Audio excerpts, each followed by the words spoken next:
Welcome back, everyone. I am absolutely thrilled to have you here for today's explainer. Today we're doing something a little bit different, and honestly, it's pretty fascinating. Normally we're digging through mountains of data, complex white papers, or these massive historical timelines. But today, our source material is incredibly minimalist. We're basically playing digital archaeologists today, examining a super sparse set yet deeply deliberate set of digital artifacts. We're going to deconstruct this evidence piece by piece, and trust me on this, there is a surprising amount of narrative hidden right there in the metadata. Which brings us to a really compelling central question. What can we actually learn when our only piece of evidence is a single, repeating digital footprint? Like, when a source doesn't hand us paragraphs of text or sprawling spreadsheets, how do we extract any meaning at all? Well, the answer lies in the structure, the repetition, and the raw intent behind what was left behind. We have to look at not just what's there, but exactly how it's presented to us. Okay, let's dive into this. Our very first piece of source material is, well, it's basically a void. We've got a document, and the absolute entirety of its content is just a title reading New Note. No text, no data, no context whatsoever. It's a completely blank digital slate. Now, in the world of digital forensics or information analysis, an entirely empty document named New Note is the ultimate starting point, right? It screams intent. Someone opened an app, fully planning to record something, but then just stopped. It sets this eerie, quiet stage for the sheer volume of specific data we're going to hit in our next source document. Section 2. The repository of one. Expectation versus reality. So our second piece of source material has this incredibly grand title attached to it, the Google Drive Link Repository. By definition, a repository is a place where things are stored, usually in large quantities. When you see a word like that, your brain just immediately prepares for this massive, expansive collection of data. You're expecting archives, folders, complex categorizations, a massive trove of information curated for deep research. The word itself literally promises abundance.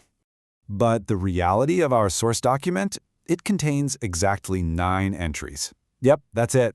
Just 9 items sitting under this totally grandiose title. And the friction there between the word repository and the number 9 immediately tells us something super interesting. This isn't just some careless dump of files. It's an incredibly tight, hyper-focused list.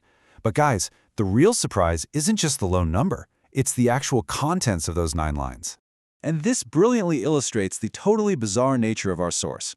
When we crack open the Google Drive Link Repository, we don't find 9 different links leading to 9 different files. Nope. We find the exact same link repeated verbatim 9 consecutive times. It's like this relentless, echoing drumbeat pointing to a single, solitary destination. Now, you might be wondering, why on earth would someone create a repository only to copy and paste the exact same string of text 9 times? It implies this intense, laser-like fixation on one specific file. Or, maybe it was an automated glitch, or perhaps a desperate attempt to make absolutely sure this one specific pathway wouldn't be lost. Section 3. Decoding the digital fingerprint. Anatomy of a URL. Since this single URL is effectively the only piece of actual data we have across our sources, we really need to treat it with immense respect. Let's zoom in and see how this builds our understanding. A URL isn't just a random jumble of characters, it's a highly structured set of instructions. It's a literal map for your browser. In step 1, the protocol HTTPS tells us we're looking at a secure, encrypted connection. Step 2, the subdomain Drive, points us straight into Google's cloud storage ecosystem. Step 3, the path file/D, well, that's the filing cabinet. It tells Google servers we are hunting for a specific document. Then we have the ID, which is the exact folder in that cabinet. And finally, step 5 is the action we're requesting. Every single part of this link is a deliberate step toward an unknown destination. Now, what's really interesting about this is step 4, the file ID.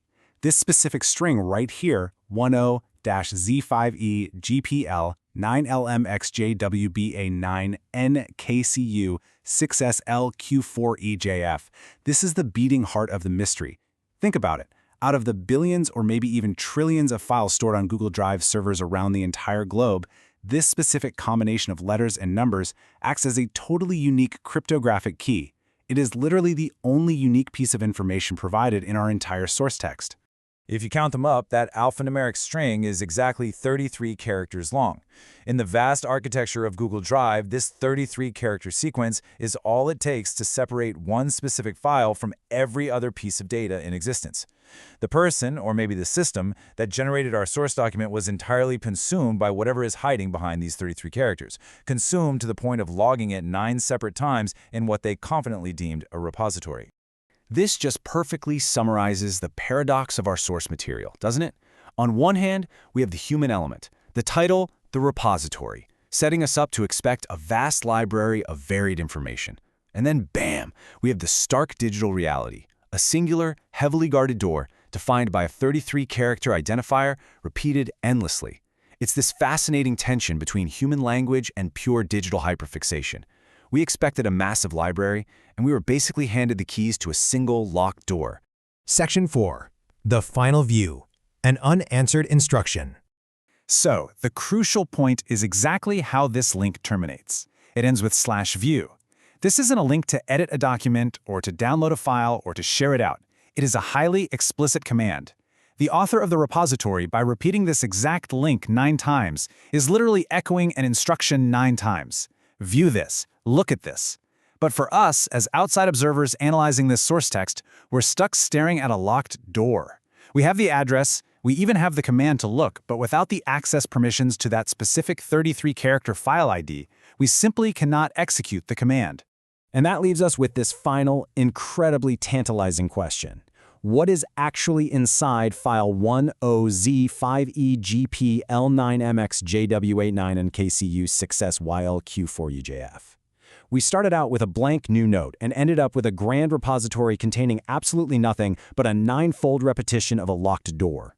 It brilliantly shows how even the absolute most minimal digital artifacts, just a title and a single repeating URL, can tell this rich story of intent, intense focus, and pure mystery. Until we find the key to that file, the true nature of this repository is going to remain a secret. Thank you so much for joining me on this deep dive today, and hey, keep questioning the data around you.